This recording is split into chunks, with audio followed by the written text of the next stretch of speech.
ഹരേ കൃഷ്ണ കൃഷ്ണ കൃഷ്ണ ഹരേ ഹരേ. ഹരേ കൃഷ്ണ പ്രഭുജി, പ്രണാം. ഒരു പ്രണാമം ചെല്ലാം. ഞാൻ ഓം വീട്ടിൽ ജ്ഞാനാഞ്ജനാശലാകയാ ചക്ഷുരുന്മീലിതം യേന തസ്മൈ ശ്രീഗുരവേ നമഃ. ശ്രീചൈതന്യമനോഭീഷ്ടം സ്ഥാപിതം യേന ഭൂതലേ സ്വയം രൂപകഥാ മഹ്യം ദദാതി സുപദാന്തികം. വന്ദേഹം ശ്രീഗുരോ ശ്രീയുതപദകമലം ശ്രീഗുരുൻ വൈഷ്ണവാംശ ശ്രീരൂപം സാഗ്രജാതം സാഗണരഘുനാഥാന്വിതം ത്വം സജീവം സാദ്വൈതം സാവധൂതം പരിജനസഹിതം കൃഷ്ണചൈതന്യദേവം ശ്രീരാധാകൃഷ്ണപാദാൻ സഗണലളിതാ ശ്രീശാഖാന്യതാം നമ. ഓം വിഷ്ണുപാദായ കൃഷ്ണപ്രേഷ്ഠായ ഭൂതലി ശ്രീമതേ ഭക്തിവേദാന്ത സ്വാമിനെ ഇതി നാമിനെ. നമസ്തേ സാരസ്വതേ ദേവേ ഗൗരവാണി പ്രചാരിണേ നിർവിശേഷ ശൂന്യവാദി പാശ്ചാത്യദേശതാരിണേ വാഞ്ചാകൽപതരുഭ്യശ്ച കൃപാ സിന്ധുഭ്യ ഏവ ച പതിതാനാം പാവനേഭ്യോ വൈഷ്ണവേഭ്യോ നമോ നമഃ. ഹേ കൃഷ്ണ കരുണാ സിന്ധോ ദീനബന്ധോ ജഗത്പദേ ഗോപേശ ഗോപിക കാന്ത രാധാ കാന്ത നമോസ്തുതേ. തപ്ത കാഞ്ചന ഗൗരാംഗീ രാധേ വൃന്ദാവനേശ്വരി വൃഷഭാനുസുതേ ദേവി പ്രണമാമി ഹരിപ്രിയേ. ജയ ശ്രീ കൃഷ്ണ ചൈതന്യ പ്രഭു നിത്യാനന്ദ ശ്രീ അദ്വൈത ഗദാധര ശ്രീവാസാദി ഗൗരഭക്തവൃന്ദ. ഹരേ കൃഷ്ണ കൃഷ്ണ കൃഷ്ണ ഹരേ ഹരേ. ഹരേ രാമ രാമ രാമ ഹരേ ഹരേ. ഹരേ കൃഷ്ണ കൃഷ്ണ കൃഷ്ണ ഹരേ ഹരേ. ഹരേ രാമ രാമ രാമ ഹരേ ഹരേ. ഹരേ കൃഷ്ണ. അപ്പോൾ നമ്മള് കഴിഞ്ഞ ദിവസം മഹാപ്രഭു ചൈതന്യ മഹാപ്രഭുവിന്റെ ഗാർഹസ്ഥ്യ ജീവിതം, ആ വിവാഹത്തിൽ പ്രവേശിച്ചതും അതിനുശേഷം അദ്ദേഹം സന്യാസിച്ചതും ആണ് കഴിഞ്ഞ ചാപ്റ്ററിൽ പറഞ്ഞത്. അദ്ദേഹത്തിന്റെ പ്രധാനപ്പെട്ട ജനങ്ങളോടുള്ള ഉപദേശം ശിക്ഷാഷ്ടകം എന്നുള്ള രീതിയിൽ 8 ശ്ലോകങ്ങളായിട്ട് നമുക്ക് കിട്ടിയിട്ടുണ്ട്. അപ്പൊ അത് എന്താണ് മഹാപ്രഭു ജനങ്ങളിലേക്ക് എത്തിക്കേണ്ടത് എന്താണെന്നുള്ളത്, എല്ലാത്തിൻ്റെയും ആ ക്രോഡീകരണം, ഉള്ളടക്കം എന്താണ് എന്നുള്ളത് നമുക്കിപ്പോ നോക്കാം. അതിന്റെ അർത്ഥം മാത്രമേ ശിക്ഷാഷ്ടകത്തിന്റെ അർത്ഥം മാത്രമേ ഞാനിപ്പോ നോക്കുന്നുള്ളൂ, ശ്ലോകം ചെല്ലുന്നില്ല. അപ്പൊ ആദ്യത്തെ തന്നെ ഉള്ളത് എന്താ? ജനന മരണ പുനരാവർത്തന ബദ്ധ ജീവിതാഗ്നിയെ നശിപ്പിക്കുന്നതും വർഷങ്ങളായി ഹൃദയത്തിൽ അടിഞ്ഞുകൂടിയ സർവ മാലിന്യങ്ങളെയും നിർമ്മാർജ്ജനം ചെയ്യുന്നതുമായിട്ടുള്ള ശ്രീകൃഷ്ണ സങ്കീർത്തനം വിജയിക്കട്ടെ. ആശീർവാദ സുധാംശുവിന്റെ നിലാവ് പരത്തുകയാൽ സങ്കീർത്തന പ്രസ്ഥാനം സമസ്ത മാനവരാശികളുടെയും പരമവും പ്രഥമവുമായിട്ടുള്ള അനുഗ്രഹമാകുന്നു. സർവ അതീന്ദ്രിയ ജ്ഞാനത്തിന്റെയും ജീവനാകുന്നു. അത് അതീന്ദ്രിയ പരമാനന്ദ സാഗരത്തെ വർദ്ധിപ്പിക്കുന്നു എന്ന് മാത്രമല്ല, ഏത് അമൃതമധുരമായ രസമാണോ ആസ്വദിക്കാൻ നാം ഉത്സുകരായിരിക്കുന്നത്, ആ പീയൂഷപാനം സങ്കീർത്തന സാധ്യമാക്കി തീരുകയും ചെയ്യുന്നു. അപ്പോൾ ഈ പ്രപഞ്ചത്തിൽ എന്താണോ പരമമായിട്ടുള്ള ആനന്ദം ഉള്ളത്, പരമമായിട്ടുള്ള ആനന്ദം എന്ന് പറയുന്നത് എന്താണ്? ഭക്തിയുത സേവനം. ഭക്തിയുത സേവനവും ഭഗവാനെ ആനന്ദിപ്പിക്കുന്നതിൽ നമ്മൾ രമിക്കണം എന്നാണ്. എന്ന് പറഞ്ഞാല് ഭഗവാനെ ആനന്ദിപ്പിക്കുന്നത് എങ്ങനെയാണ്? ഭഗവാന്റെ നാമങ്ങൾ, കൃഷ്ണന്റെ നാമങ്ങൾ സങ്കീർത്തനം തുടരെ ജപിക്കുക എന്നതാണ് ഈ ഇഹലോകത്ത് നമുക്ക് ആനന്ദം, അതായത് ഹാപ്പി ആയിട്ട് ഇരിക്കാൻ പറ്റിയിട്ടുള്ള ഏകമായിട്ടുള്ള ആ വഴി. ഭഗവാന്റെ സർവശക്തികളും അതിൽ നിവേശിപ്പിച്ചിരിക്കുന്നു. അത് ആ ബദ്ധജീവനെ, അതായത് ബദ്ധജീവൻ എന്ന് പറഞ്ഞു കഴിഞ്ഞാല് എന്താണ്? സർവതരത്തിലുള്ള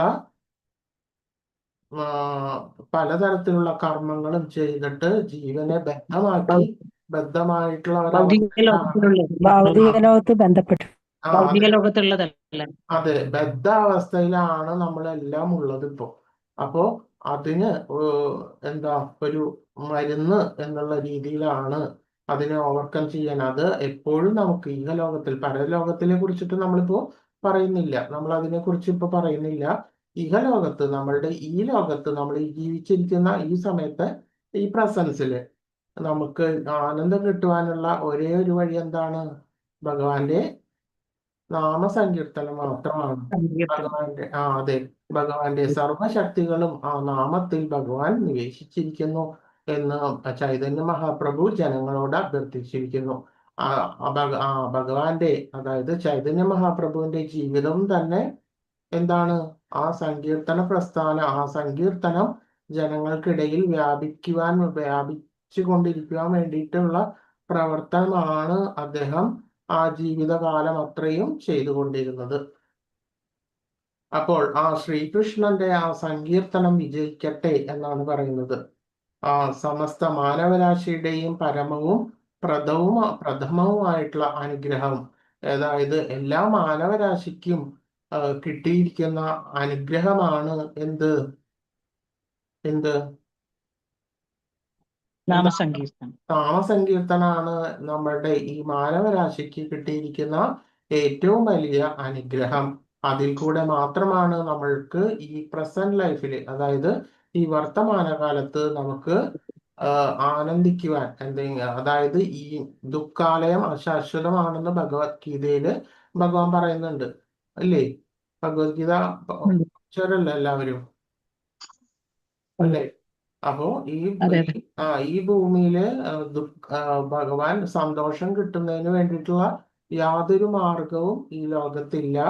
മറിച്ച് ഒരു സന്തോഷം നമുക്ക് ലഭിക്കണമെന്നുണ്ടെങ്കിൽ അത് ഭഗവാന്റെ നാമസങ്കീർത്തനം, ആ നവവിധ ഭക്തി ചെയ്യുക, ആ ചര്യകളെല്ലാം ചെയ്യുക, അതിൽ കൂടെ മാത്രമാണ് നമുക്ക് ഒരാനന്ദം എന്നുള്ളത് കിട്ടുകയുള്ളൂ. അല്ലാതെ ഭൗതിക വസ്തുക്കളുടെ പിന്നാലെ പോയി കഴിഞ്ഞാൽ യാതൊരു തരത്തിലുള്ള ആനന്ദം കിട്ടുകയില്ല എന്ന് മാത്രമല്ല, ഇതില് യാതൊരു സുഖവും ഒരു പദാർത്ഥങ്ങളിൽ നിന്നും നിങ്ങൾക്ക് ലഭിക്കുകയില്ല എന്നുള്ളതാണ് പരമാർത്ഥം. അപ്പോൾ ആ നാമസങ്കീർത്തനം എന്ന് പറയുന്നത് എന്താണ്? പരമാനന്ദത്തെ വർദ്ധിപ്പിക്കുന്നു എന്ന് പറയുന്നു.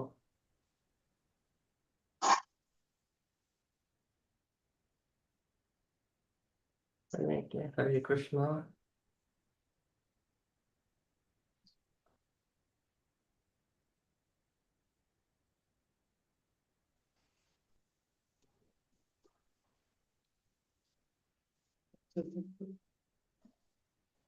അപ്പോൾ ആ ശരിയായിട്ടുള്ള ആനന്ദം, ആ നാമസങ്കീർത്തനം, പീയൂഷം, അത് പാനം ചെയ്യുക എന്നതാണ്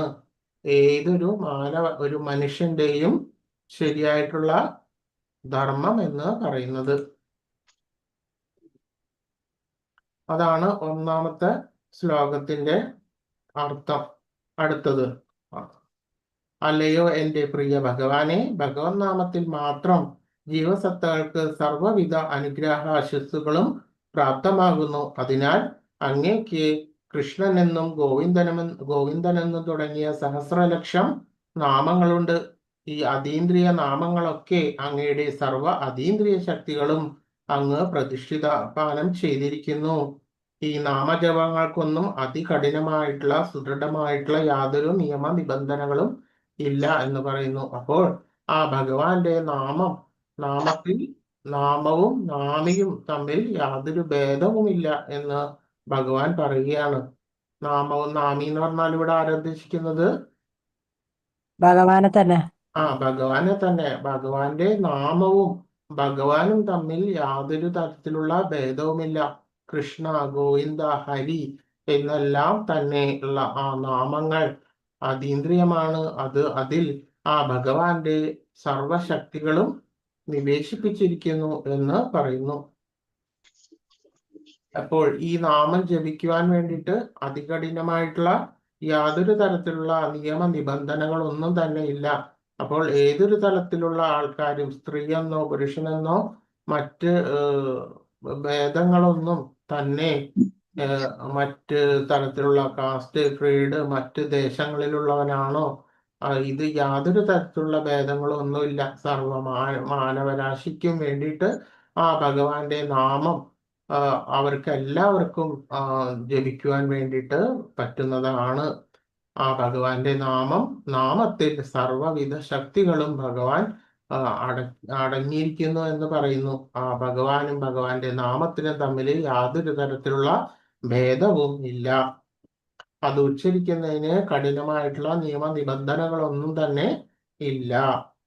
അപ്പോൾ ആ ഭഗവാൻ തന്നെ കരുണയുടെ സാഗരമാണ്. ആ ദിവ്യ നാമജപത്തിന്റെ അനായാസേന ആ ഭഗവാനെ പ്രാപിക്കുവാൻ സാധ്യതമാക്കുന്നു. അങ്ങനെയാണ് ആ ഭഗവാനെ നമുക്ക് പ്രാപിക്കുവാൻ വേണ്ടിയിട്ട് സാധിക്കുന്നത്. ഏത് മുഖേനയാണ് ഭഗവാനെ നമുക്ക് കിട്ടുന്നത്? നാമരൂപണം. ഭഗവാന്റെ നാമരൂപേണ, ഭഗവാന്റെ നാമജപം മുഖേനയാണ് നമുക്ക് ഭഗവാനെ പ്രാപിക്കുവാൻ വേണ്ടിയിട്ട് സാധിക്കുന്നത്. അത്തരത്തിലുള്ള ഒരു ആകർഷണം അപ്പോൾ അത് എല്ലാവർക്കും തോന്നണമെന്നില്ല. അത് തോന്നാത്ത ഒരു ആകർഷണം, ആ ഭഗവാന്റെ നാമത്തോട് തോന്നാത്ത ഒരുവന്റെ ജന്മം എന്ന് പറയുന്നത് എന്താണ്? നിർഭാഗ്യമായിട്ടുള്ള ഒരു ജന്മമായിട്ട് കണക്കാക്കപ്പെടണം. അപ്പോൾ നമ്മൾ ഏതു വിധേനയും ഭക്തി ഉണ്ടാക്കണം. ഏതു വിധേനയും നമ്മൾ സർവശക്തിയും സംഭരിച്ച് ആ ഭഗവാന്റെ നാമം എപ്പോഴും സ്ഥിരമായിട്ട് ഉച്ചരിക്കുവാൻ വേണ്ടിയിട്ട് നമ്മൾ ശ്രദ്ധിക്കണം. അതിന്റെ ആ ദൃഢനിശ്ചയം എപ്പോഴും വരുത്തണം നമ്മൾ. അടുത്ത ശ്ലോകം നാം ആരൊക്കെ ജപിക്കുവാൻ വേണ്ടിയിട്ടുള്ള യോഗ്യത, ഒരു യോഗ്യത, ഹരിനാമ സങ്കീർത്തനം ആരൊക്കെ ജപിക്കുവാൻ യോഗ്യത ആരാണ്, അധികാരി ആരാണ് എന്നാണ് അടുത്ത ശ്ലോകത്തിൽ കാണുന്നത്. അപ്പൊ നമുക്ക് ഇത് പറയുമ്പോൾ നമ്മൾ സ്വന്തം സെൽഫ് ചെക്കിംഗ് ആയിട്ട് ചെയ്തുകൊണ്ടിരിക്കണം. നമുക്കിതിന് വേണ്ടിയിട്ട് ജപിക്കാൻ വേണ്ടിയിട്ടുള്ള യോഗ്യത ഉണ്ടോ എന്നുള്ളത്. അത് പറയാം. ഏതാണ്? വീതിയിലെ തൃണങ്ങളെക്കാൾ എളിയവനായി ചിന്തിച്ചുകൊണ്ട് വൃക്ഷത്തെക്കാൾ സഹനശക്തിയോടെ വിദ്യാഭിമാന ബോധവും വെടിഞ്ഞ് മറ്റുള്ളവർക്ക് എല്ലാ ആദരങ്ങളും സമർപ്പിക്കുവാൻ തയ്യാറായി വിനീതമായിട്ട് മാനസിക അവസ്ഥയോടെ ഒരാൾ ഭഗവാന്റെ ദിവ്യനാമം ജപിക്കണം. അങ്ങനെ മാനസിക അവസ്ഥയിൽ ഒരുവന് തുടർച്ചയായിട്ട് ഭഗവത് നാമം ജപിക്കുവാൻ കഴിയും. തൃണാദീപി സുനീചേത തരോരഭി സഹിഷ്ണുത അമാനിനോ മാനദേന കീർത്തനീയ സദാഹരി. അപ്പോ അതായത് ആരൊക്കെയാണ് ഭഗവാന്റെ നാമം ജപിക്കാൻ വേണ്ടിയിട്ടുള്ള യോഗ്യത? അതായത് തൃണം എന്ന് പറയുന്നത് എന്ത്? പുൽക്കൊടി. തൃണാദീപി പുൽക്കൊടി. അതെ, ചെറിയൊരു നാമ്പ്, ഒരു പുൽക്കൊടി. തൃണാദീപി സുനീചേത, അത് ഏതൊരു തരത്തിലുള്ള, അത് എന്താ അതിന്റെ ഗുണം എന്ന് പറഞ്ഞാല് എല്ലാ തരത്തിലുള്ള പരിതസ്ഥിതിയോടുകൂടിയും അത് ഇണങ്ങും. എത്ര വലിയ കൊടുങ്കാറ്റാണെങ്കിലും അത് എന്തുണ്ടാവും? അത് തല കുനിച്ചും ഫ്ലെക്സിബിൾ ആയിട്ട് നിന്നിട്ട് അത് അതിജീവിക്കുന്നുണ്ട്. അതാണ് തരോരഭി. എല്ലാ തരത്തിലുള്ള പ്രതികരണങ്ങളെയും അത് സഹിഷ്ണുതയോട് കൂടിയിട്ട് അതിജീവിക്കുന്നു. അതേപോലെ ആയിരിക്കണം പലതരത്തിലുള്ള പ്രതിബന്ധങ്ങളും ഓരോ മനുഷ്യന്റെയും ജീവിതത്തിൽ വന്നുകൊണ്ടേയിരിക്കും. അപ്പോൾ അത് വളരെ വിനയത്തോടു കൂടിയിട്ടും ഗർവമില്ലാതെയും അഹങ്കാരമില്ലാതെയും നമ്മൾ ഭഗവാന്റെ ഹരിയുടെ നാമം ജപിച്ചും കൊണ്ട് നമ്മൾ ജീവിക്കണം. അത്രയും എളിയവനായിരിക്കണം. അതായത് തൃണത്തെക്കാളും എളിയവനായിരിക്കണം എന്നാണ് ഇവിടെ ഉദ്ദേശിക്കുന്നത്. അത്തരത്തിലുള്ള ചിന്തകളായിരിക്കണം നമ്മളുടെ മനസ്സിൽ വന്നുകൊണ്ടേയിരിക്കേണ്ടത്. അതേപോലെ തന്നെ വൃക്ഷത്തെക്കാൾ സഹനശക്തി. അതായത് വൃക്ഷം എന്ന് പറയുന്നത് നമ്മൾ പുറത്ത്, അത് വെയിലും മഴയും മഞ്ഞും സർവതരത്തിലുള്ള എല്ലാ പ്രകൃതിയുടെ ഭേദങ്ങളും എല്ലാം അതിജീവിച്ചുകൊണ്ടാണ് ആ വൃക്ഷം പുറമെ നിൽക്കുന്നത്. അപ്പൊ അതേപോലെ തന്നെ അതേ രീതിയിലുള്ള സഹനശക്തിയോട് കൂടിയിട്ട് നമ്മൾ ജീവിക്കണം എന്നാണ് പറയുന്നത്. പലതരത്തിലുള്ള പ്രതിബന്ധങ്ങളും എല്ലാം തന്നെ ഒരു മനുഷ്യ ജീവിതത്തിൽ ഉണ്ടായിരിക്കുന്നു, വന്നുകൊണ്ടേയിരിക്കുന്നു. സുഖങ്ങളും ദുഃഖങ്ങളും മറ്റു തരത്തിലുള്ള അവസ്ഥാ വ്യതിയാനങ്ങളും ഓരോ മനുഷ്യന്റെയും ജീവിതത്തില് വന്നുകൊണ്ടേയിരിക്കുന്നു. അതെല്ലാം തന്നെ ഭഗവാൻ ഹരിയുടെ നാമം സ്മരണയോടും ഉച്ചാരണത്തോടും കൂടി നവവിധ ഭക്തിയോടും കൂടിയിട്ട് ഇത്തരത്തിലുള്ള പ്രതിബന്ധങ്ങളെയെല്ലാം നമ്മൾ അതിജീവിക്കേണ്ടതാണ്. അപ്പൊ അത്രത്തോളം സഹനശക്തി നാമം ഉച്ചരിക്കുന്ന ഒരുവന് വേണ്ടതാണ് എന്ന് പറയുന്നു. അപ്പൊ അതേപോലെ തന്നെ മിഥ്യാഭിമാന ബോധവും വെടിഞ്ഞ് എല്ലാ തരത്തിലുള്ള മിഥ്യാഭിമാന ബോധം. അപ്പോൾ ഓരോ ആളുകളും ജനിക്കുമ്പോൾ അവർക്ക് അതിൻ്റെതായിട്ടുള്ള എന്തുണ്ട്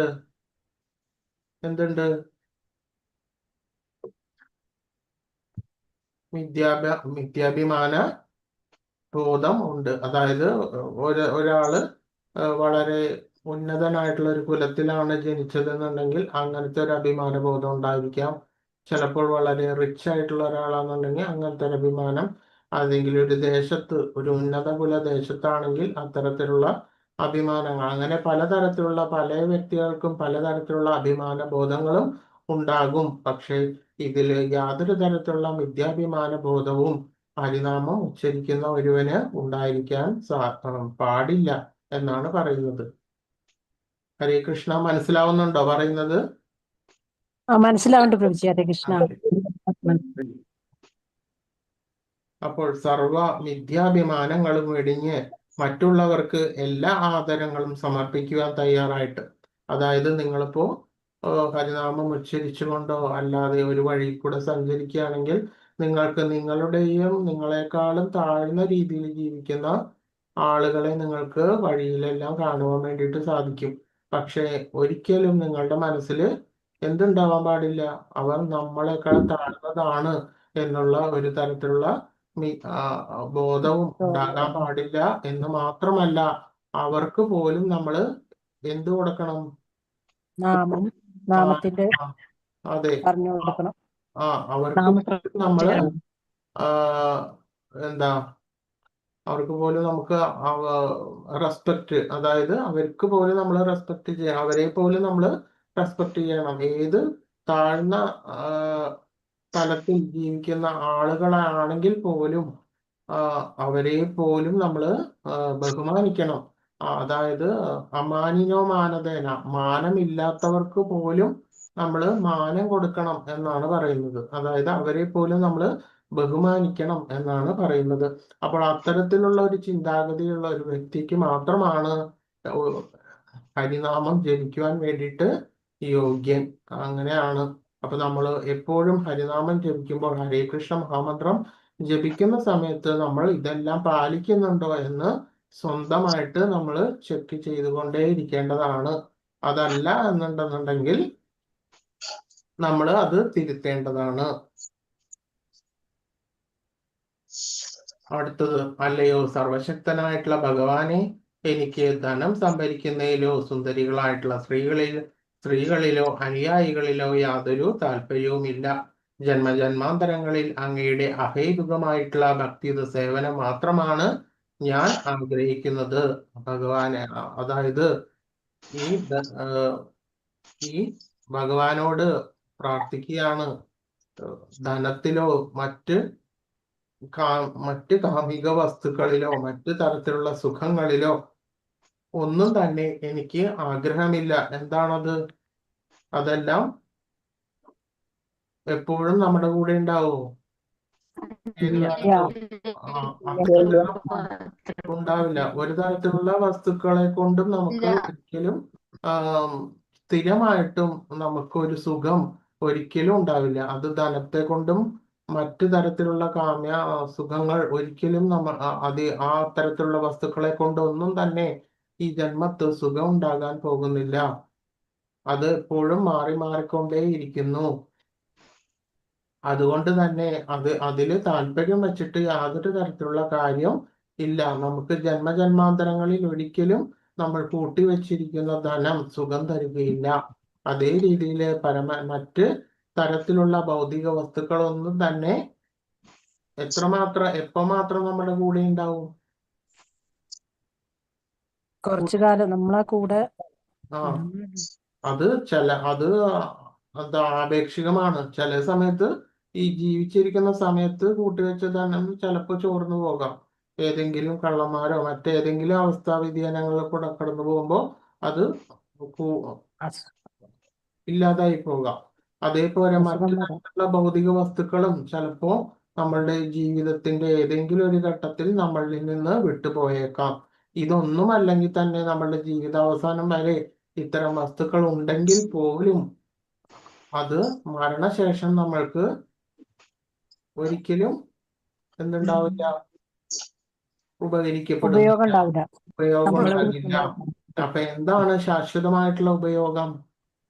ഭഗവാന്റെ ശാശ്വതമായിട്ട് നാമത്തിൽ ഉപകരിക്കുന്നത് സ്മരണം ഭഗവത് ഭഗവാന്റെ സ്മരണയാണ് നാമം നമ്മളുടെ ശാശ്വതമായിട്ട് നമ്മളുടെ ഈ പ്രസന്റ് ലൈഫിലും, അതായത് ഇപ്പൊ നമ്മൾ ജീവിച്ചിരിക്കുന്ന സമയത്ത് നമുക്ക് ആനന്ദം കിട്ടുവാനും, അതേപോലെ മരണാസന്നമായിട്ട് കിടക്കുന്ന അവസ്ഥയിലും നമ്മൾക്ക് സുഖം ലഭിക്കുന്നത് എപ്പോഴും ഭഗവാന്റെ നാമത്തിലൂടെ മാത്രമാണ്. നവവിധ ഭക്തിയിലൂടെയും ഭഗവത് സ്മരണയിലോടും കൂടി മാത്രമാണ് ശരിയായിട്ടുള്ള ആ ആനന്ദവും സംതൃപ്തിയും നമുക്ക് ലഭിക്കുന്നത്. അല്ലാതെ മറ്റൊരു തരത്തിലുള്ള ഭൗതിക വസ്തുക്കളിൽ നിന്നൊന്നും തന്നെ പരമാർത്ഥികമായിട്ടുള്ള ആ സുഖം ലഭിക്കുകയില്ല എന്ന് പറയുന്നു. അതുകൊണ്ട് തന്നെ അതിലൊന്നും തന്നെ എനിക്ക് താല്പര്യമില്ല.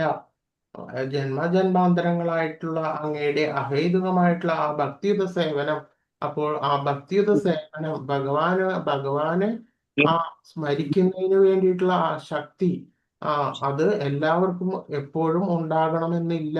അപ്പോൾ ആ ശരിയായിട്ടുള്ള ആ ഭക്തിയുത സേവനം ചെയ്യുന്നതിന് വേണ്ടിയിട്ടുള്ള ആ ശക്തി നമുക്ക് ലഭിക്കുക എന്നതാണ് ഏറ്റവും വലിയ അനുഗ്രഹം.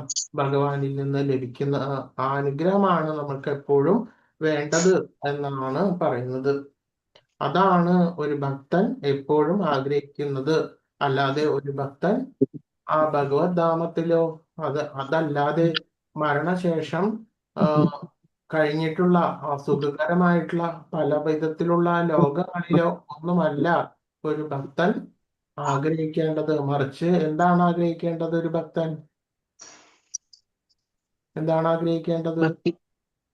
ശരിയായിട്ടുള്ള ഭഗവാന്റെ സ്മരണ എപ്പോഴും ഉണ്ടാവണേ എന്നുള്ളത്. അതെ, ശരിയായിട്ടുള്ള ഒരു ഭക്തിയുത സേവനം, ഭഗവാന് സേവനം ചെയ്യുവാൻ വേണ്ടിയിട്ടുള്ള ആ ഒരു ശക്തിയും ആ ദൃഢനിശ്ചയവും മങ്ങാതെ ജീവിതാവസാനം വരെ നമ്മളിൽ ഉണ്ടാകണമേ എന്നതായിരിക്കണം ഒരു ഭക്തന്റെ യഥാർത്ഥമായിട്ടുള്ള ഭഗവാനോട് പ്രാർത്ഥിക്കേണ്ടത്.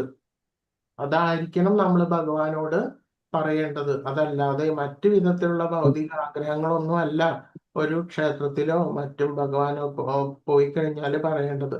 ഇതാണ് ശരിയായിട്ടുള്ള പ്രാർത്ഥന എന്ന് പറയുന്നത്. മനസ്സിലായോ? ക്ലിയർ ആയിരിക്കും. ഇങ്ങനെയാണ് നമ്മൾ ഭഗവാന്റെ അടുത്ത് പോയി കഴിഞ്ഞാൽ നമ്മൾ പ്രാർത്ഥിക്കേണ്ടത്.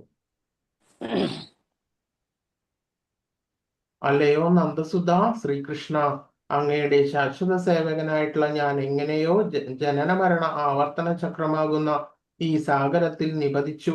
ആകയാൽ ദയവായി ഈ കൊടും മരണസാഗരത്തിൽ നിന്ന് എന്നെ കരകയറ്റി അങ്ങയുടെ പാദാംബുജത്തിൽ ഒരു അണുവായിട്ട് സ്വീകരിക്കണമേ. അപ്പോൾ അത്രയും വിനയാന്വിതമായിട്ടുള്ള ഒരു പ്രാർത്ഥനയാണ് ഭഗവാൻ ഈ പറഞ്ഞിരിക്കുന്നത്.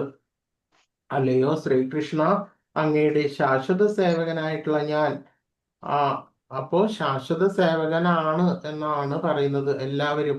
പക്ഷേ നമ്മള് പലതരത്തിലുള്ള ബദ്ധാവസ്ഥയിലും പല ജന്മങ്ങളിലും പലതരത്തിലുള്ള സുഖങ്ങളിലും മറ്റു പ്രവർത്തനങ്ങളിലും ആകൃഷ്ടമായിട്ട് ആ ജീവൻ ബദ്ധാവസ്ഥയിലേക്ക് വന്നിരിക്കുന്നു. അനേക ജന്മങ്ങളിൽ പലതരത്തിലുള്ള ജന്മങ്ങൾ എടുത്തിട്ട് ഈ സമയത്ത് നമ്മൾ പ്രസന്റില് നമ്മളിപ്പോ മനുഷ്യജന്മം എടുത്തിരിക്കുന്നു. എങ്കിലും അതിങ്ങനെ ആവർത്തിച്ചു കൊണ്ടേയിരിക്കും. ജനന മരണ ചക്രമാകുന്ന ഈ സാഗരത്തിൽ നിപതിച്ചു പോയിരിക്കുന്നു. ആകയാൽ ദയവായി ഈ കൊടും മരണ സാഗരത്തിൽ നിന്ന് എന്നെ കരകയറ്റി ഭഗവാനെ സ്വീകരിക്കണമേ, എന്നെ സ്വീകരിക്കണമേ എന്ന് പറയുകയാണ്. അപ്പോൾ നമ്മളിപ്പോ ഒരു സുഖിയായിട്ടുള്ള ഒരു ബദ്ധജീവന് ഒരിക്കലും ഈ ഒരവസ്ഥ തോന്നുകയില്ല. അവർക്ക് എപ്പോഴും പ്രസന്റ് ലൈഫില് പലതരത്തിലുള്ള സുഖങ്ങളുടെയും ഒക്കെ പുറകെ പോയി കഴിഞ്ഞാൽ പോകുന്ന ഒരാളാണെന്നുണ്ടെങ്കിൽ ഒരിക്കലും ഇത്തരത്തിലുള്ള പ്രാർത്ഥന ഭഗവാനോട് പറയുവാൻ വേണ്ടിയിട്ട് സാധിക്കുകയില്ല. ശരിയായിട്ടുള്ള തത്വങ്ങൾ മനസ്സിലാക്കിയിട്ടുള്ള ഒരാൾക്ക് മാത്രമാണ്, ആ ഭഗവാന്റെ കാരുണ്യം ഉള്ള ഒരാൾക്ക് മാത്രമാണ് ഇത്തരത്തിലുള്ള ഒരു പ്രാർത്ഥന ഭഗവാനോട് നടത്തുവാൻ വേണ്ടിയിട്ട് സാധിക്കുന്നത്. എന്തെന്നാൽ ആ ജനന മരണ ആ ചക്രത്തിൽ നമ്മളെല്ലാവരും നിബന്ധിച്ചു പോയിരിക്കുന്നു. ക്ലിയർ ആയോ പറയുന്നത്? ക്ലിയർ ആവുന്നുണ്ട്. ജനന മരണ ചക്രത്തിൽ എപ്പോൾ നമ്മളെല്ലാവരും, നിങ്ങളും ഞാനും എല്ലാവരും നിബന്ധിച്ചു പോയിരിക്കുന്നു. അതിൽ നിന്ന് ഉയർത്തേണമേ എന്നാണ് പറയുന്നത്. അതിൽ നിന്ന് ഉയർത്തിയിട്ട് സത്യമായിട്ടുള്ള ആ ഭഗവാന്റെ അരികിലേക്ക് എത്തണമേ, ഭഗവാന്റെ പാദാംബുജത്തിൽ ഒരു അണുവായിട്ട് സ്വീകരിക്കണമേ എന്നാണ് പറയുന്നത്. അടുത്തത്, അല്ലയോ എൻ്റെ പ്രിയ ഭഗവാനെ, അങ്ങയുടെ ദിവ്യനാമം ജപിക്കുമ്പോൾ എപ്പോഴാണ് എൻ്റെ നേത്രങ്ങൾ നിരന്തര പ്രേമാശ്രു പ്രവാഹത്തിൽ അലങ്കരിക്കപ്പെടുന്നത്? എപ്പോഴാണ് എൻ്റെ കണ്ഠം ഇടറുന്നത്? അങ്ങയുടെ ദിവ്യനാമം ഉച്ചരിക്കുമ്പോൾ എൻ്റെ ശരീരം രോമാഞ്ച പുളകിതമാകുന്നത് എപ്പോഴാണ്? അപ്പോൾ ശരിയായിട്ടുള്ള നവവിധ ഭക്തി ശരിയാവണ്ണം പരിശീലിക്കുന്ന ഒരുവന് അതിൻ്റെ ആത്യന്തികമായിട്ടുള്ള തലത്തിൽ, അതായത് പ്രേമഭക്തി, ഭാവഭക്തി എന്ന തലത്തിലേക്ക് എത്തിപ്പെടുമ്പോഴാണ് ഈ ഒരു അവസ്ഥ സംജാതമാകുന്നത്. ഏതവസ്ഥ? നമ്മൾ ഭഗവാനോട് പ്രാർത്ഥിക്കുമ്പോൾ എന്തൊക്കെ ലക്ഷണങ്ങൾ കാണിക്കും ആ സമയത്ത്? കരയും, വിറയ്ക്കും, തൊണ്ട ഇടറും, രോമാഞ്ചം. ഓക്കെ. അപ്പൊ ഇതെല്ലാം തന്നെ എന്താ, ഏകാന്തതയിലാണ്. അതായത് മറ്റുള്ളവരെ കാണിക്കാനോ ഞാൻ അത്രയും ഉത്കൃഷ്ടനായിട്ടുള്ള ഒരാളാണെന്ന് കാണിക്കാനോ ഇത്തരത്തിലുള്ള അങ്ങനെയുള്ള ആളുകൾ ഉണ്ടാവും. പക്ഷെ ഈ ശരിയായിട്ടുള്ള ഒരു ഭക്തി, പ്രേമ ഭക്തിയില് എത്തുന്ന ഒരു മനുഷ്യന് ഇത്തരത്തിലുള്ള ലക്ഷണങ്ങൾ ഉണ്ടാകും. അത് ശരിയായിട്ടുള്ള ആചാര്യന്മാർക്ക് മാത്രമേ അത്തരത്തിലുള്ള പ്രേമഭക്തി, ഭാവഭക്തി ഒരുവന് ഉണ്ടായിട്ടുണ്ടോ എന്നുള്ളത് അറിയാൻ പറ്റുള്ളൂ. അതായത് നമ്മളെ പോലുള്ള ഒരു വ്യക്തിക്ക് അടുത്ത് നിൽക്കുന്ന ഒരാള് ഏത് ലെവലിലേക്ക് എത്തി എന്നുള്ളതൊന്നും നമുക്കറിയില്ല. പക്ഷെ ഓരോരുത്തരും സ്വന്തമായിട്ട് ചിന്തിക്കുക നമ്മൾ ഏത് ലെവലിലേക്ക് എത്തി എന്നുള്ളത്. അത് അവനവൻ തന്നെ നോക്കുക സെൽഫായിട്ട്. അപ്പോ ഈ ഒരു ഭാവഭക്തി, പ്രേമഭക്തി എല്ലാം ലഭിക്കുന്നത് ആ നവവിധ ഭക്തിയുടെ അവസാന ഘട്ടം, അതായത് പ്രേമഭക്തി, ഭാവഭക്തി, ദാസ്യം, സഖ്യം എന്നീ തലങ്ങളിലേക്ക് എത്തുമ്പോഴാണ് ഒരു വ്യക്തിക്ക് ഇത്തരത്തിലുള്ള ഒരു അവസ്ഥ സംജാതമാകുന്നത്. അല്ലയോ എൻ്റെ പ്രിയ ഭഗവാനെ, അങ്ങയുടെ ദിവ്യനാമം ജപിക്കുമ്പോൾ എപ്പോഴാണ് എൻ്റെ നേത്രങ്ങൾ നിരന്തരം പ്രേമാശ്രു പ്രവാഹങ്ങളാൽ അലങ്കരിക്കപ്പെടുന്നത്? എപ്പോഴാണ് എൻ്റെ കണ്ണമിടറുന്നത്? അങ്ങയുടെ ദിവ്യനാമം ഉച്ചരിക്കുമ്പോൾ എൻ്റെ ശരീരം രോമാഞ്ച പുളകിതമാകുന്നത് എപ്പോഴാണ്? അല്ലയോ ഗോവിന്ദ, അങ്ങയുമായുള്ള വേർപാടിൽ അനുനിമിഷവും എനിക്ക് ഓരോ വ്യാഴഘട്ടത്തിലധികമായിട്ടാണ് അനുഭവപ്പെടുന്നത്. എൻ്റെ നേത്രത്തിൽ നിന്നും പെരുമഴ പോലെ കണ്ണുനീർ പ്രവഹിക്കപ്പെടുന്നു. അങ്ങയുടെ അഭാവം നിമിത്തം ഈ പ്രപഞ്ചം തന്നെ ശൂന്യമായിട്ട് അനുഭവപ്പെടുന്നു. അപ്പോൾ അദ്ദേഹം ആ മഹാപ്രഭു ശരിയാവണ്ണം ആ പ്രേമ ഭാവ ഭക്തിയുടെ ആത്യന്തികമായിട്ടുള്ള ആ ലെവലിലേക്കാണ് എത്തിപ്പെട്ടിട്ടുള്ള ഒരവസ്ഥയിലാണ് ഉള്ളത്. അപ്പോൾ അദ്ദേഹം ആ ഭഗവാനിലേക്ക് എത്തുവാൻ, അതായത് അതിന്റെ ഒരു ഉദാഹരണം എന്ന് പറഞ്ഞാല് ഒരു മത്സ്യം, അതായത് ജലത്തിൽ ജീവിക്കുന്ന ഒരു മത്സ്യം കരയിലേക്ക് കരയിലേക്ക് എങ്ങാനും വന്നു ചേർന്നാല് എന്ത് സംഭവിക്കും അതിന്? അത് ഒരിറ്റ് ജലത്തിന് വേണ്ടിയിട്ട് കടന്നു കളയുന്നതായിട്ട് കാണാൻ വേണ്ടിയിട്ട് സാധിക്കില്ലേ? അപ്പൊ അതേ ഒരവസ്ഥയാണ്, അങ്ങനെ ഒരവസ്ഥ ഉണ്ടാകണം എന്നാണ് പറയുന്നത്. ഭഗവാനെ കാണുവാൻ വേണ്ടിയിട്ട്, ഭഗവാന്റെ അടുക്കലേക്ക് എത്തുവാൻ വേണ്ടിയിട്ടുള്ള അങ്ങനെ ആ മത്സ്യം എങ്ങനെ കരയിലേക്ക് കടന്നു പെടയുന്നു, അതേ ഒരു അവസ്ഥയാണ് ചൈതന്യ മഹാപ്രഭുവിന് ആ ഭഗവാൻ ആ കൃഷ്ണനിലുള്ള ആ വിരഹ അവസ്ഥയാണ് ഈ പറയുന്നത്. അപ്പോൾ അത്തരം ഒരു അവസ്ഥയാണ് മഹാപ്രഭുവിനുള്ളത്. അപ്പൊ അതായത് ചൈതന്യ മഹാപ്രഭു ജീവിച്ചിരിക്കുന്ന അവസരത്തില് പുരി ജഗന്നാഥ് ക്ഷേത്രത്തിന് സമീപമുള്ള അലാർനാഥ് എന്ന് പറഞ്ഞിട്ടുള്ള ഒരു വിഷ്ണു ക്ഷേത്രമുണ്ട്. പോയിട്ടുണ്ടോ എല്ലാവരും? ആരെങ്കിലും? പോയിട്ടുണ്ട് പ്രഭു, ഞാൻ പോയിട്ടുണ്ട് പ്രഭു, പോയിട്ടുണ്ട്. അപ്പോ ആ മഹാപ്രഭു അവിടെ സാഷ്ടാംഗം നമസ്കരിച്ചിട്ടുള്ള ഒരു സ്ഥലമുണ്ട്. അവിടെ കരിങ്കല്ലാണത്. പക്ഷെ ആ മഹാപ്രഭു അവിടെ നമസ്കരിച്ചപ്പോൾ ആ കല്ല് പോലും ഉരുകി എന്നുള്ള രീതിയിലാണ് വരുന്നത്. അപ്പോൾ നമുക്ക് ആ കല്ല്, ആ നമസ്കരിച്ച ആ തലം, ആ ഭാഗം നോക്കിക്കഴിഞ്ഞാൽ അറിയാം ഉരുകിയ നില. അതായത് കല്ല് ശരിയായിട്ടുള്ള കരിങ്കല്ല് ഉരുകുക അല്ലെങ്കിൽ അങ്ങനെ വരുമ്പോ എങ്ങനെ ഇരിക്കും, അത് പല രീതിയിൽ ഇങ്ങനെ കാണാം. നമുക്ക് ഉരുകിയ രീതിയിൽ നമുക്ക് കാണാം ആ കല്ല്. കണ്ടിട്ടുണ്ടോ എല്ലാവരും നിങ്ങള്? കണ്ടിട്ടുണ്ട് പ്രഭു, അവിടെ ഞാൻ പറഞ്ഞിട്ടുണ്ടായിരുന്നു അവിടെ നമ്മളൊക്കെ പോയപ്പോ. ആ അപ്പൊ അത് നമുക്ക് അവിടെ പോയി കഴിഞ്ഞാൽ ഇപ്പോഴും സാധിക്കും. അദ്ദേഹം നമസ്കാരം ചെയ്തിട്ടുള്ള ആ തലം, ആ കരിങ്കല്ലിന്റെ ആ തലം ഒരു ഉരുകിയ അവസ്ഥയിൽ പല പല സ്ഥലങ്ങളിലായിട്ട് നമുക്ക് കാണുവാൻ വേണ്ടിയിട്ട് സാധിക്കും. അപ്പോൾ അത്രയും വളരെ വിരഹാവസ്ഥയിലുള്ള ആ ഭഗവാന്റെ ആ മാനസികാവസ്ഥ എല്ലാം നമുക്ക് അവിടെ നിന്ന് ദർശിക്കുവാൻ വേണ്ടിയിട്ട് സാധിക്കും. അല്ലയോ ഗോവിന്ദ, അങ്ങയുമായിട്ടുള്ള വേർപാടിൽ അനുനിമിഷം എനിക്ക് ഓരോ വ്യാഴഘട്ടത്തിൽ അധികമായിട്ടാണ് അനുഭവപ്പെടുന്നത്. അപ്പൊ അത്രയധികം ആ വിരഹ താപം അദ്ദേഹത്തിന്റെ മനത്തിലുണ്ട്. അപ്പൊ അത് വച്ചിട്ടാണ് അദ്ദേഹം അവിടെ ആ ഭഗവാനെ നമസ്കാരം ചെയ്ത സമയത്ത് ആ കരിങ്കലിന്റെ ആ തലം പോലും ഉരുകിയ അവസ്ഥയിലേക്ക് വന്നിട്ടുള്ളത്.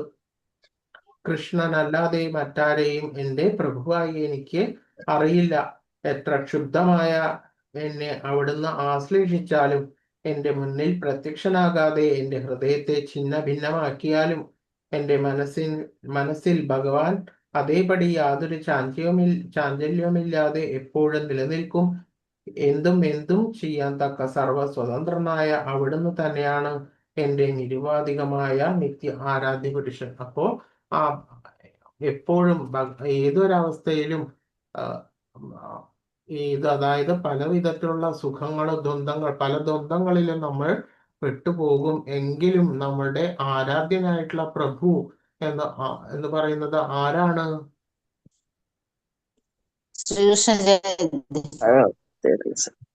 കൃഷ്ണനാണ് നമ്മുടെ ആരാധ്യനായിട്ടുള്ള ആ പ്രഭു. അവിടുന്ന് തന്നെയാണ് നമ്മളുടെ ജഗന്നിയന്താവായിട്ടുള്ള ആ കൃഷ്ണൻ തന്നെയാണ് നമ്മളുടെ പ്രഭു എന്ന് മനസ്സിലാക്കണം. എന്തൊക്കെ തന്നെ ഛിന്ന ഭിന്നമായി പൊക്കോട്ടെ, ഏതൊക്കെ ദ്വന്ദ്വസ്ഥകളിലേക്ക് നമ്മൾ എത്തിപ്പെട്ടോട്ടെ, എങ്കിൽ പോലും നമ്മളുടെ ആത്യന്തികമായും പരമമായിട്ടുള്ള ആ പ്രഭു ഭഗവാൻ ശ്രീകൃഷ്ണനാണ് എന്ന് നമ്മൾ മനസ്സിലാക്കണം. അവിടുന്ന് തന്നെയാണ് ശരിയായിട്ടുള്ള ആരാധ്യ പുരുഷനും. അപ്പോൾ ഇത്രയും ഉപദേശമാണ് മഹാപ്രഭു ജനങ്ങളിലേക്ക് 8 ശ്ലോകങ്ങളിലേക്ക് ആയിട്ട് ക്രോഡീകരിച്ച് കൊടുത്തത്. അപ്പോൾ ഇതെല്ലാം തന്നെ നിങ്ങളുടെ മനസ്സിൽ എപ്പോഴും, നമ്മളുടെ മനസ്സിൽ എപ്പോഴും ഉണ്ടായിരിക്കേണ്ടതാണ്. ഹരേ കൃഷ്ണ. ക്ലിയർ ആയില്ലേ ഇപ്പോ? ക്ലിയർ ആയി പ്രഭു കുറച്ച്.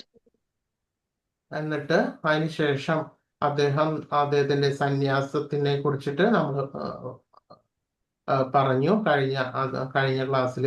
അപ്പോൾ അദ്ദേഹത്തിന്റെ സന്യാസം ഒരു ദശനാമി സമ്പ്രദായത്തിൽപ്പെട്ട, അതായത് ഭാരതി എന്ന് പറഞ്ഞിട്ടുള്ള ഒരു നാമത്തിലുള്ള ആ സമ്പ്രദായത്തിൽപ്പെട്ട ഒരു സന്യാസിയിൽ നിന്നാണ് അദ്ദേഹം സ്വീകരിച്ചത്. അതിനുശേഷം അദ്ദേഹം വൃന്ദാവനത്തിലേക്കുള്ള യാത്ര ആരംഭിച്ചു. അപ്പോൾ അദ്ദേഹത്തെ അതിനോടൊപ്പം തന്നെ ആരൊക്കെ ഉണ്ടായിരുന്നു? അദ്ദേഹത്തിന്റെ പാർഷദന്മാരായിട്ടുള്ള എല്ലാവരും ഉണ്ടായിരുന്നു. അവരെല്ലാവരും കൂടിയിട്ട് ആ വൃന്ദാവനത്തിലേക്ക് പുറപ്പെടുന്ന സമയം അതിൽ കുറെ പേര് വഴി തിരിച്ചിട്ട് വിട്ടിട്ട് അദ്വൈതാചാര്യന്റെ വീട്ടിലേക്ക് ആ വഴിക്ക് പോകാന്നുള്ള രീതിയിൽ ആ ഭവനത്തിലേക്ക് എത്തിച്ചേർന്നു. അവിടെ വെച്ചിട്ടാണ് അദ്ദേഹം തന്റെ മാതാവായിട്ടുള്ള ശചീദേവിയായിട്ടുള്ള ആ സന്യാസത്തിന് ശേഷം അദ്ദേഹത്തിന്റെ മാതാവായിട്ടുള്ള ആ സമാഗമം നടന്നിട്ടുണ്ടായത്. അപ്പോൾ അദ്ദേഹത്തിന്റെ ആ സന്യാസ വേഷം കണ്ടിട്ട് അദ്ദേഹത്തിന്റെ മാതാവായിട്ടുള്ള ശചീദേവിക്ക് കുറച്ച് വ്യാകുലത, ദുഃഖമെല്ലാം ഉണ്ടായി. എങ്കിൽ പോലും ശചീദേവി ചൈതന്യ മഹാപ്രഭുവിനോട് പറഞ്ഞു, അവിടുത്തെ അതായത് ആ ഭക്തിയുടെ കേന്ദ്രം, ആ സന്യാസത്തിന്റെ ആ പ്രവർത്തന കേന്ദ്രം എപ്പോഴും പുരി ജഗന്നാഥ ക്ഷേത്രത്തിന്റെ സമീപത്ത് തന്നെ ആക്കണം, പുരി ആയിരിക്കണം ഭക്തിയുടെ ആ കേന്ദ്രമാക്കിയിട്ട് ചൈതന്യ മഹാപ്രഭുവിന്റെ ആ ഭക്തി പ്രസ്ഥാനത്തിന്റെ കേന്ദ്രമാക്കി മാറ്റേണ്ടത് പുരിയുടെ സമീപം തന്നെ ആയിരിക്കണം എന്ന് അദ്ദേഹത്തിന്റെ മാതാവായിട്ടുള്ള ശചീദേവിയുടെ നിർദ്ദേശം അദ്ദേഹം പാലിച്ചു. അതിനുശേഷം അവിടുന്ന് മുന്നോട്ട് പോവുകയാണ് ചെയ്തത്. അങ്ങനെ പോയിട്ട് അദ്ദേഹം ഒറീസ അതായത് പുരിയിലേക്ക് എത്തുന്നതിന് മുമ്പായിട്ട് റമുന എന്ന് പറഞ്ഞിട്ടുള്ള ഒരു സ്ഥലത്തെത്തി. റമുന എന്നുള്ള ആ സ്ഥലം നമ്മൾക്ക് മുമ്പ് നമ്മള് ക്ലാസ്സിൽ കണ്ടിട്ടുള്ളതാണ്. ഏതാണ് റമുന? എന്തിനാണ് ഫേമസ് ആയിട്ടുള്ളത്? അറിയോ? ഖീർച്ചോർ ഗോപിനാഥ് എന്ന് പറഞ്ഞിട്ടുള്ള ആ ക്ഷേത്രത്തിനെ കുറിച്ചിട്ട്, മാധവേന്ദ്രപുരിയെ കുറിച്ചിട്ടുള്ള കഥ ഒക്കെ നമ്മൾ പറഞ്ഞിരുന്നില്ലേ മുമ്പ് ക്ലാസ്സിൽ? പറഞ്ഞിരുന്നു പ്രഭു, പറഞ്ഞിരുന്നു. അപ്പോ പ്രസാദം കൊണ്ടിട്ട് അതെ. അപ്പോ ആ ക്ഷേത്രം അദ്ദേഹം സന്ദർശിച്ചു. ഖീർച്ചോർ ഗോപിനാഥ് ക്ഷേത്രം, മാധവേന്ദ്രപുരി സംഭവം നടന്നുള്ള ഖീർച്ചോർ ഗോപിനാഥ് ക്ഷേത്രം ആ സമയത്ത് അവിടെ വളരെയധികം വളരെ പ്രസിദ്ധമായിരുന്നു. അവിടെ അദ്ദേഹം സന്ദർശിച്ചു. അതിനുശേഷം സാക്ഷി ഗോപാൽ എന്ന് പറഞ്ഞിട്ടുള്ള ആ ക്ഷേത്രം സന്ദർശിച്ചു. അതിനുശേഷം അവിടെ സാക്ഷി ഗോപാൽ എന്ന് പറഞ്ഞിട്ടുള്ള ക്ഷേത്രം പുരിയുടെ കുറച്ചടുത്ത് തന്നെയായിട്ടാണുള്ളത്. അവിടെ അദ്ദേഹം സന്ദർശിച്ച് അതിനുശേഷം അദ്ദേഹം പുരിയിൽ തന്നെ തന്റെ സങ്കീർത്തന പ്രസ്ഥാനം ത്തിന്റെ കേന്ദ്രമാക്കി മാറ്റാൻ വേണ്ടിയിട്ട് ഉദ്ദേശിച്ചു. അദ്ദേഹം ആ പുരിയിലേക്ക് കടക്കുന്ന ആ സമയത്ത് തന്നെ, അതായത് എക്സിറ്റിന്റെ അടുത്തെത്തുമ്പോൾ തന്നെ അദ്ദേഹം ഈ പറഞ്ഞ പ്രാർത്ഥന, അതായത് ഈ മുമ്പ് ഞാനിപ്പോ 8 ശ്ലോകങ്ങളായിട്ട് പറഞ്ഞിട്ടുള്ളൂ, അതായത് പ്രേമഭക്തി ഭാവഭക്തിയുടെ ആത്യന്തികമായിട്ടുള്ള തലത്തിലേക്ക് ആ മഹാപ്രഭു എത്തിച്ചേർന്നിട്ട് അദ്ദേഹം താഴെ വീഴുകയാണ് ചെയ്തത്, മോഹാലസ്യപ്പെട്ടിട്ട്. അപ്പോൾ അതിനുശേഷം അങ്ങനെ വന്നപ്പോൾ അതായത് അവിടുത്തെ ഗവർണറായിട്ടുള്ള സാർവഭൗമ ഭട്ടാചാര്യർ എന്ന് പറഞ്ഞിട്ടുള്ള ആ പ്രസിദ്ധനായിട്ടുള്ള ഒരു പണ്ഡിതൻ അദ്ദേഹത്തിന്റെ ഗൃഹത്തിലേക്ക് ഈ പ്രഭുവിനെ എടുത്തു കൊണ്ടുപോവുകയാണ് ചെയ്തത്. അദ്ദേഹം വളരെ വാഗ്മിയും പണ്ഡിതനും ആയിരുന്നു. അദ്ദേഹത്തിന് മനസ്സിലായി ഈ പ്രേമഭക്തി ഭാവഭക്തിയുടെ ആത്യന്തികമായിട്ടുള്ള ആ നിലയിലേക്ക് മഹാപ്രഭു എത്തിച്ചേർന്നിരിക്കുന്നു. അതുകൊണ്ട് തന്നെ അദ്ദേഹം അത്രയും ഉന്നതനായിട്ടുള്ള ഒരു വ്യക്തിയാണെന്ന് അദ്ദേഹത്തിന് മനസ്സിലായി. അതിനുശേഷം അദ്ദേഹം ഒരു ഗൃഹം അറേഞ്ച് ചെയ്തിട്ട് അവിടെ ഈ മഹാപ്രഭുവിനെ അവിടെ കൊണ്ട് അവിടെ പാർപ്പിച്ചു. അപ്പൊ അദ്ദേഹം ഇങ്ങനെ, അതായത് ഒരു കിടക്കുകയാണ്. ഒരു ചെറിയൊരു ശ്വാസം മാത്രമേ ഉണ്ടായിരുന്നുള്ളൂ, അത്രേ ഉണ്ടായിരുന്നുള്ളൂ. അതിനുശേഷം അദ്ദേഹത്തിന്റെ ഒപ്പമുള്ള മറ്റ് നിത്യാനന്ദ പ്രഭു, മറ്റ് ആചാര്യന്മാരെല്ലാവരും അതിനുശേഷം അവിടെ വരികയും ആ ഭഗവാന്റെ നാമസങ്കീർത്തനം തുടങ്ങുന്ന സമയത്താണ് അദ്ദേഹം കണ്ണു തുറന്നത്. അതിനുശേഷം സർവഭൗമ ഭട്ടാചാര്യർ എന്ന് പറയുന്നത് വേദാന്തങ്ങളും എല്ലാം തന്നെ വളരെ ഉത്തമമായിട്ടുള്ള രീതിയിൽ അറിയുന്ന ഒരു പണ്ഡിതനാണ്. പക്ഷെ എങ്കിൽ പോലും അദ്ദേഹം ശങ്കര സമ്പ്രദായത്തിലാണ് അദ്ദേഹം അതെല്ലാം പഠിച്ചിരിക്കുന്നത്. മായാവാദ ശങ്കര സമ്പ്രദായം എന്ന് പറഞ്ഞാല് സർവ വേദാന്തങ്ങളും എല്ലാം തന്നെ ശങ്കര സമ്പ്രദായത്തിലാണ് അതിന്റെ വ്യാഖ്യാനങ്ങൾ അനവധി ഉണ്ടായിട്ടുള്ളത്. വൈഷ്ണവ സമ്പ്രദായത്തിൽ ഇത്തരത്തിലുള്ള വേദാന്തങ്ങളുടെ വ്യാഖ്യാനങ്ങൾ വളരെ വിരളമാണ്. ഞാൻ പറയുന്നത് ക്ലിയർ ആവുന്നുണ്ടോ? മനസ്സിലാവുന്നുണ്ടോ? ഇല്ലെങ്കിൽ പ്രഭു ഉണ്ട് പ്രഭു. ആ മനസ്സിലാവുന്നുണ്ട്. ആ അപ്പോൾ ഒരു വൈഷ്ണവ സമ്പ്രദായത്തിലുള്ള വേദാന്തത്തിന്റെ ഭാഷ്യങ്ങളെല്ലാം തന്നെ വളരെ വിരളമാണ്. ശങ്കര സമ്പ്രദായത്തിലുള്ള മായാവാദ സമ്പ്രദായത്തിലുള്ള വേദാന്തങ്ങളുടെ ഭാഷ്യമാണ് എല്ലാം ഭാരതത്തിലെങ്ങും അധികവും ഉണ്ടായിരുന്നത്. അപ്പോൾ അത്തരത്തിലുള്ള ഒരു ശിക്ഷണമാണ് സർവഭൗമ ഭട്ടാചാര്യന് അങ്ങനൊരു രീതിയാണ് അദ്ദേഹത്തിന് വേദാന്തം ആ രീതിയിലാണ് അദ്ദേഹം പഠിച്ചിട്ടുള്ളത്. അപ്പോൾ അദ്ദേഹം ആഗ്രഹിച്ചു ഈ സർവ വേദാന്തങ്ങളും ഈ മഹാപ്രഭുവിന് പറഞ്ഞു കൊടുക്കാമെന്ന് അദ്ദേഹം ആഗ്രഹിച്ചു. അതിനുശേഷം അദ്ദേഹം മഹാപ്രഭുവിന് ഈ വേദാന്തങ്ങളെല്ലാം തന്നെ ഉപദേശിച്ചു തുടങ്ങി. അങ്ങനെ അദ്ദേഹം കുറെ ദിവസങ്ങൾ അദ്ദേഹം ഈ വേദാന്തം അദ്ദേഹത്തിന് പറഞ്ഞു കൊടുത്തു. അതായത് ഒരു സന്യാസിക്ക് എപ്പോഴും വേദാന്ത ഗ്രഹണം എന്ന് പറയുന്നത് അത്യന്താപേക്ഷിതമാണ്. ചൈതന്യ മഹാപ്രഭു ആണെങ്കിൽ ഒരു സന്യാസിയുമാണ്. അപ്പോൾ അദ്ദേഹം ഈ വേദാന്തങ്ങളെല്ലാം പറഞ്ഞുകൊണ്ടിരിക്കുമ്പോൾ തന്നെ യാതൊരു തരത്തിലുള്ള സംശയങ്ങളോ ഒന്നും തന്നെ തിരിച്ചു ചോദിക്കുന്നുണ്ടായില്ല. അപ്പോൾ അതുകൊണ്ട് തന്നെ അദ്ദേഹത്തിന് ഒരു സംശയം, ഞാൻ പറയുന്നതെല്ലാം അദ്ദേഹം ഗ്രഹിക്കുന്നുണ്ടോ കേൾക്കുന്നുണ്ടോ എന്നുള്ള രീതിയിലല്ല. അപ്പോൾ അതിനുശേഷം മഹാപ്രഭു കുറെ സൂത്രങ്ങൾ തിരിച്ച് ചോദിക്കുകയാണ് ചെയ്തത്. അപ്പോൾ അതിനെല്ലാം തന്നെ ശരിയായിട്ടുള്ള വ്യാഖ്യാനം തരാൻ വേണ്ടിയിട്ടുള്ള കൊടുക്കാൻ വേണ്ടിയിട്ട് സർവഭൗമ ഭട്ടാചാര്യൻ ബുദ്ധിമുട്ടുണ്ടായിരുന്നു. അപ്പോൾ ഇത്തരത്തിലുള്ള വളരെ വാഗ്വിലാസം വളരെയധികം ഇത്രയും ആത്മീയമായിട്ടുള്ള ഒരു സാർവഭൗമ ഭട്ടാചാര്യൻ എന്നായിട്ടുള്ള ആ വ്യക്തി ഈ ചൈതന്യ മഹാപ്രഭു ആയിട്ട് ആ വേദാന്തം പറഞ്ഞു കൊടുക്കുന്ന സമയത്ത് പലതരത്തിലുള്ള സൂത്രങ്ങളെയും അദ്ദേഹം ഖണ്ഡിച്ചു.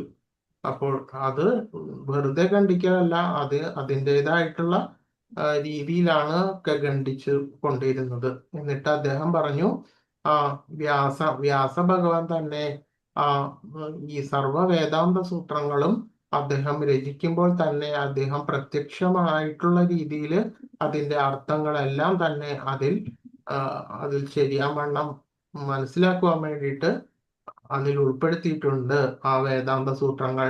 പിന്നെ വേറെ ഒരു രീതിയിൽ എന്തിനാണ് ഈ മായാവാദ തത്വങ്ങളെല്ലാം ഇതിലേക്ക് എടുത്തിട്ട് വേറെ രീതിയിൽ വ്യാഖ്യാനിക്കുന്നത് എന്തിനാണ് എന്നുള്ള രീതിയിൽ അദ്ദേഹം ചോദിക്കുകയുണ്ടായി. അതിനുശേഷം അദ്ദേഹം അദ്ദേഹത്തിന്റെ അതീന്ദ്രിയമായിട്ടുള്ള ആ ശക്തി കണ്ടിട്ട് അദ്ദേഹത്തെ നമസ്കരിച്ചിട്ട് ഈ സർവഭൗമ ഭട്ടാചാര്യൻ അദ്ദേഹത്തെ കുറിച്ച് മഹിമ വാഴ്ത്തുന്ന കുറേയധികം ശ്ലോകങ്ങൾ എഴുതുകയുണ്ടായി. ഈ സർവഭൗമ ഭട്ടാചാര്യൻ പരിപൂർണമായിട്ടും അദ്ദേഹത്തിൽ സമർപ്പിച്ച് അദ്ദേഹത്തിന്റെ ശിഷ്യത്വം എടുക്കുകയാണ് ചെയ്തത്. അതിനുശേഷം കൃഷ്ണപ്രഭുജി, ഈ വൈഷ്ണവ സമ്പ്രദായമോ ശങ്കര സമ്പ്രദായം എന്തെന്ന് വ്യത്യാസം എന്നാണ് പ്രഭു? ശങ്കര സമ്പ്രദായം എന്ന് പറഞ്ഞു കഴിഞ്ഞാല് അത് എന്താ ശരിയായിട്ട് വ്യാസദേവൻ പലതരത്തിലുള്ള സൂത്രങ്ങളിൽ ശരിയായിട്ടുള്ള തത്വങ്ങളാണെങ്കിൽ ഈ മായാവാദ തത്വങ്ങൾ എന്ന് പറയുന്നത്, അതായത് മെയിൻ ആയിട്ടുള്ള ഒരു എക്സാമ്പിൾ എന്ന് പറയുന്നത് ഭഗവാന് രൂപമില്ല, അരൂപിയാണ്, മായയാണ്, പ്രപഞ്ചം മായയാണ് എന്നുള്ള രീതിയിലുള്ള ആ തത്വങ്ങളെയാണ് അവർ മുറുകെ പിടിക്കുന്നത്. മനസ്സിലായോ? ഞാൻ ചെറിയൊരു എക്സാമ്പിൾ മാത്രമാണ് പറയുന്നത്. ഇത് വളരെ എന്താ പറയാ വാസ്റ്റ് ആയിട്ടുള്ള ഒരു സബ്ജക്റ്റ് ആണ്. ഇത് ഇപ്പോഴൊന്നും പറഞ്ഞാൽ തീരില്ല അത്. അപ്പൊ കുറച്ചൊന്ന് മനസ്സിലാക്കുക. മായാവാദം എന്ന് പറയുമ്പോ ഭഗവാന് രൂപമില്ല, അരൂപമാണ് ഭഗവാൻ. പിന്നെ അതുമായി അദ്വൈതമാണ്, എല്ലാം ഒന്നാണ്. പിന്നെ അതുമാതിരി ഭഗവാൻ നിർഗുണനാണ് എന്നുള്ള തത്വങ്ങളിലാണ് ഇവര് അടിയുറച്ച് വിശ്വസിക്കുന്നത്. അപ്പോൾ ആ ഒരു തത്വത്തിലെ മുൻനിർത്തിയാണ് എല്ലാ എല്ലാ തരത്തിലുള്ള വേദാന്ത തത്വങ്ങളിലേക്ക് വേദാന്തങ്ങളെല്ലാം ഈ ഒരു തത്വത്തെ അടിസ്ഥാനപ്പെടുത്തിയിട്ടാണ് അവർ മുന്നോട്ട് പോകുന്നത്. മനസ്സിലായോ? ക്ലിയർ ആയോ പറയുന്നത്? ക്ലിയർ ആയി പ്രഭു. Thank you. അതുകൊണ്ടാണ് ഹരേ കൃഷ്ണ. ഇവര് മായാവാദം ശങ്കര ദർശനം എന്നൊക്കെ പറയുന്നത് ഈ ഒരു തത്വങ്ങളെ അടിസ്ഥാനപ്പെടുത്തിയിട്ടാണ് ഈ പോകുന്നത്. അപ്പോൾ ശരിയായിട്ടുള്ള വേദാന്ത തത്വം എന്ന് പറയുന്നത് ശ്രീ വ്യാസദേവനാണല്ലോ ഈ ശങ്കര സൂത്രം വേദാന്ത സൂത്രം മുഴുവൻ ഉണ്ടാക്കിയിട്ടുള്ളത്, അല്ലേ? വ്യാസദേവനല്ലേ അതെ രചിച്ചിട്ടുള്ളത്. അതെ. അപ്പൊ ആ വ്യാസദേവൻ തന്നെ ആരുടെ അവതാരമാണ്? ഭഗവാന്റെ. ഭഗവാന്റെ അവതാരമാണ്. കൃഷ്ണന്റെ പിന്നെ അപ്പോ ഭഗവാൻ ശരിയാവണ്ണം പറഞ്ഞ തത്വങ്ങൾ എന്തിനാണ് ഇത്തരത്തിലുള്ള രീതിയിലുള്ള മായാവാദ എന്തായത് ഇങ്ങനെ വഴിതിരിച്ചു വിടുന്ന രീതിയിലുള്ള വ്യാഖ്യാനങ്ങളിലാക്കി മാറ്റിക്കൊണ്ടു പോകുന്നത് എന്തിനാണ് എന്നാണ് ചോദിക്കുന്നത്. അപ്പൊ അത്രയും ഇപ്പൊ എനിക്ക് പറയാൻ സമയമുള്ളൂ. നിങ്ങള് ഓക്കെ, താങ്ക് യു. സമയമില്ല, കുറച്ച് ഇപ്പൊ ആകെ ഒരു 15 അതെ മിനിറ്റ് അത് ഇപ്പൊ അതായത് കുറെ നാള് ഇരുന്ന് പറയേണ്ട ഒരു ടോപ്പിക്കാണ് ഞാനിപ്പോ നിങ്ങളുടെ അടുത്തേക്ക് ഇടുന്നത്. അപ്പോ ഇത് പരമ്പര വഴിയാണ് പ്രഭുജി. അതെ അതെ. അപ്പോ ഇത്രയും മാത്രം മനസ്സിലാക്കുക. അതിനുശേഷം അദ്ദേഹം അതായത് അതായത് പുരിയിലെ പലതരത്തിലുള്ള ചടങ്ങുകളിലും ക്ഷേത്രത്തിലെ പ്രധാനപ്പെട്ട ചടങ്ങുകളിലെല്ലാം തന്നെ അദ്ദേഹത്തിന്റെ ആ സാന്നിധ്യം വളരെ അത്യന്താപേക്ഷിതമായിട്ടുള്ള ഒരവസ്ഥയില് ആയിരുന്നു ആ കാലത്ത്. അപ്പോൾ അത്രയധികം പുരിയും അദ്ദേഹവും തമ്മില് വളരെ അവിടുത്തെ ക്ഷേത്രവും ഭഗവാനും തമ്മില് അതായത് ചൈതന്യ മഹാപ്രഭുവും തമ്മില് അത്രയും അടുപ്പമായിട്ടുള്ള ആ ഒരു രീതിയിലാണ് അവിടെ നിലനിന്നിരുന്നത് ആ കാലത്ത്. അതിനുശേഷം അദ്ദേഹം വൃന്ദാവനം സന്ദർശിച്ചു. വൃന്ദാവനം സന്ദർശിച്ചിട്ട് അതിനുശേഷം പ്രയാഗ, അതുപോലെ ഞാൻ വളരെ കുറച്ചായിട്ടേ പറയുന്നുള്ളൂ, കുറേ ഉണ്ട്, ഇത് വാസ്റ്റ് ആയിട്ടുള്ള കാര്യമാണ് പറയുന്നത്. ശേഷം അദ്ദേഹം സൗത്ത് ഇന്ത്യയിൽ സന്ദർശിച്ച ആ സമയത്താണ്, അതായത് പത്മനാഭസ്വാമി ക്ഷേത്രം, തിരുവട്ടാറ്, ജഗന്നാഥ ക്ഷേത്രം, തലശ്ശേരി, ഇവിടെ എല്ലാം അദ്ദേഹം സന്ദർശിച്ചു. എന്നിട്ട് അദ്ദേഹം പലതരത്തിലുള്ള വൈഷ്ണവ ഗ്രന്ഥങ്ങളും കണ്ടെടുക്കുകയുണ്ടായി. ആ ബ്രഹ്മസംഹിതയെല്ലാം അദ്ദേഹം സൗത്ത് ഇന്ത്യ ഭാഗത്തു നിന്നാണ്, തിരുവട്ടാർ ക്ഷേത്രത്തിൽ നിന്നാണ് അദ്ദേഹം കണ്ടെടുത്തിട്ടുള്ളത്. അപ്പോ അതിനുശേഷം രൂപഗോസ്വാമിയായിട്ടുള്ള പ്രയാഗയിൽ വെച്ചിട്ടുള്ള ആ സമാഗമം വളരെ പ്രധാനപ്പെട്ടതാണ്. അപ്പോ ആ സമാഗമത്തിൽ വെച്ചിട്ടാണ് ഇപ്പൊ നമ്മൾ കാണുന്ന ഉപദേശാമൃതം, ഭക്തിരസാമൃത സിന്ധു, ഇതെല്ലാം നിങ്ങൾ അറിയോ? പഠിക്കുന്നുണ്ടോ? ഇതെല്ലാം കൃഷ്ണശാസ്ത്രം തന്നെയാണ് ഇതെല്ലാം. അപ്പോ ഇത് എല്ലാം തന്നെ ആ മഹാപ്രഭു രൂപഗോസ്വാമിക്ക് ഉപദേശിച്ചു കൊടുത്തിട്ട് ആ കൃഷ്ണശാസ്ത്രം അത് തന്നെ ആ രൂപഗോസ്വാമി ഗ്രന്ഥരൂപത്തിൽ ആക്കിയിരിക്കുകയാണ് ഇതെല്ലാം. ഈ ഭക്തിരസാമൃത സിന്ധു, ഉപദേശാമൃതം അല്ല. അതിനുശേഷം അദ്ദേഹം അതായത് ഭാഗവതത്തിന്റെയും ഈ രാമാനന്ദ റായ് എന്ന് പറഞ്ഞിട്ടുള്ള ഒരു പണ്ഡിതൻ അദ്ദേഹത്തിനെ സന്ദർശിച്ചു. അദ്ദേഹം അതായത് ഒറീസയിലെ ഗവർണറായിരുന്നു. സൗത്ത് ഇന്ത്യയില് ആണ് അദ്ദേഹം, അവിടെ വെച്ചിട്ടാണ് അദ്ദേഹം ദർശിച്ചത്.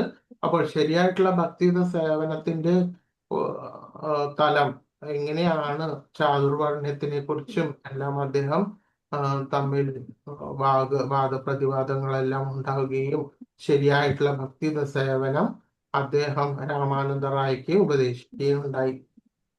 അതിനുശേഷം അദ്ദേഹം കാശിയിൽ പോയിട്ട് അവിടെയുള്ള മായാവാദ ശങ്കര ദർശനത്തിൽ ഉന്നതരായിട്ടുള്ള സന്യാസിമാരെ എല്ലാം വാദത്തിൽ ഖണ്ഡിച്ചു ശരിയായിട്ടുള്ള നാമസങ്കീർത്തനത്തിന്റെ തത്വങ്ങളെല്ലാം തന്നെ അവിടുത്തെ ജനങ്ങളെയും ഈ അവിടുത്തെ ചിന്തകരെയും എല്ലാം അദ്ദേഹം ബോധിപ്പിച്ചു. അതിനുശേഷം അദ്ദേഹം പുരിയിലെ ആ ജഗന്നാഥ സ്വാമിയുടെ അവിടേക്ക് ശ്രീലകത്തിലേക്ക് തന്നെയാണ് വിലയം പ്രാപിച്ചിരിക്കുന്നു എന്നതാണ് പറയപ്പെടുന്നത്. ഹരേ കൃഷ്ണ.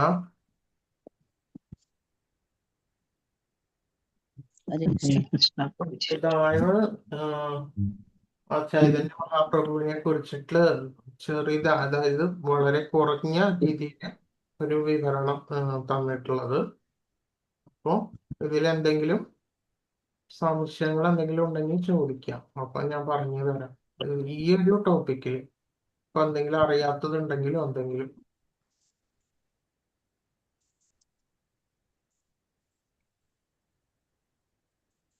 വാഞ്ചാകൽപതരുഭ്യശ്ച കൃപാസിന്ധുഭ്യേവ ച പതിതാനാം പാവനേഭ്യോ വൈഷ്ണവേഭ്യോ നമോ നമഃ. അനന്തകോടി വൈഷ്ണവവൃന്ദ കി ജയ്. ശ്രീല പ്രഭുപാദ കി ജയ്. ഹരേ കൃഷ്ണ. നിത്യ ഗൗര ഹരി ബോൾ ഹരി പ്രമാനന്ദി. ഹരേ കൃഷ്ണ പ്രഭുജി. ഹരേ